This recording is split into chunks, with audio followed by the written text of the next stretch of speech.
ഇറാന് പുറമെ തുർക്കിയും ഇസ്രായേലിനെതിരെ നിലപാട് കനിപ്പിച്ചു തുടങ്ങിയത് ലോകമാകെ ഉത്കണ്ഠയോടെ നോക്കിക്കാണുകയാണ്. ഇന്ന് അൽ ജസീറ റിപ്പോർട്ട് ചെയ്ത പ്രധാനപ്പെട്ട വാർത്തയും അതായിരുന്നു.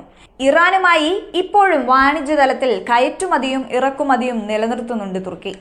അതായത് ഇറാനെ പോലെ പൂർണ്ണമായും ബദ്ധവൈരികളല്ല തുർക്കിയും ഇസ്രായേലും.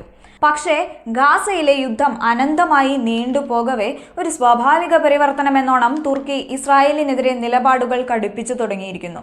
അതിന്റെ ഏറ്റവും പ്രധാനപ്പെട്ട അവസാനത്തെ 2 ഉദാഹരണങ്ങളായിരുന്നു സൗത്ത് ആഫ്രിക്ക ICJയിൽ ഇസ്രായേലിനെതിരെ നടത്തുന്ന വംശഹത്യ കേസിൽ തുർക്കിയും ഇക്കഴിഞ്ഞ ദിവസം പങ്കുചേർന്നത്. അതിന് തൊട്ട് 2 ദിവസം മുൻപാണ് ഇറാനിൽ കൊല്ലപ്പെട്ട ഹമാസ് രാഷ്ട്രീയകാര്യ തലവൻ ഇസ്മായിൽ ഹനിയയ്ക്ക് ആദരമർപ്പിച്ചുള്ള നിരവധി ഇൻസ്റ്റഗ്രാം പോസ്റ്റുകൾ മെറ്റ പ്ലാറ്റ്ഫോം അകാരണമായി ഡിലീറ്റ് ചെയ്തതിൽ പ്രതിഷേധിച്ച് തുർക്കി ഇൻസ്റ്റഗ്രാമിന് നിരോധനം അവിടെ ഏർപ്പെടുത്തുന്നതും.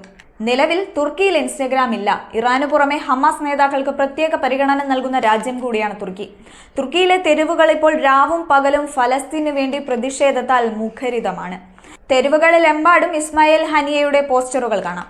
30 രാജ്യങ്ങളുടെ കൂട്ടായ്മയായ നാറ്റോയിൽ ഏറ്റവും പ്രധാനപ്പെട്ട അംഗം കൂടിയാണ് തുർക്കി.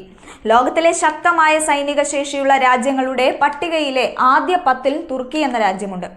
ഇക്കഴിഞ്ഞ ജൂലൈ 28-ന് തുർക്കി പ്രസിഡന്റ് എർദോഗാൻ വലിയൊരു ഭീഷണിയും ഇസ്രായേലിനെതിരെ മുഴക്കിയിരുന്നു. കരബാഖിലും ലിബിയയിലും തങ്ങൾ അധിനിവേശം നടത്തുന്നത് പോലെ ഇസ്രായേലിലും ചെയ്യും എന്നായിരുന്നു ആ ഭീഷണി. നിലവിൽ എല്ലാ അന്താരാഷ്ട്ര വേദികളിലും ഇസ്രായേലിനെതിരെ കനത്ത വിമർശനവും പരാതികളുമായി തുർക്കി ഓടി നടക്കുന്നുണ്ട്. ലോകത്തിലുള്ള ഒട്ടുമിക്ക രാജ്യങ്ങളിലും വലിയ സ്വാധീനമുള്ള ഒരു രാജ്യം കൂടിയാണ് തുർക്കി. തുർക്കിയുടെ നാവികസേന അതിശക്തമാണ്. യുദ്ധക്കപ്പലുകളുടെ കാര്യത്തിൽ പ്രശസ്തമാണിവർ. സാമ്പത്തികമായും മാനസികമായും ആകെ തളർന്നു നിൽക്കുന്ന ഇസ്രായേൽ ഇറാനിൽ നിന്നുള്ള ഭീഷണിയുടെ അടിസ്ഥാനത്തിൽ അവിടുത്തെ നിത്യജീവിതം ആകെ താറുമാറായി ഇരിക്കുകയാണ്. അതിനിടയിലാണ് തുർക്കിയുടെ ഒരു ഭീഷണിയും മറ്റൊരു കരിനിഴലായി ഇസ്രായേലിന് അൽ ജസീറയുടെ റിപ്പോർട്ട് പൂർണ്ണമായും പറഞ്ഞു വെക്കുന്നത്. നിലവിലുള്ള യുദ്ധം ഇതുപോലെ നീണ്ടുപോവുകയാണെങ്കിൽ ഈ യുദ്ധമേഖലയിൽ സ്വാഭാവികമായും തുർക്കിയുടെ രംഗപ്രവേശനവും വൈകാതെ തന്നെ കാണാൻ സാധിക്കും.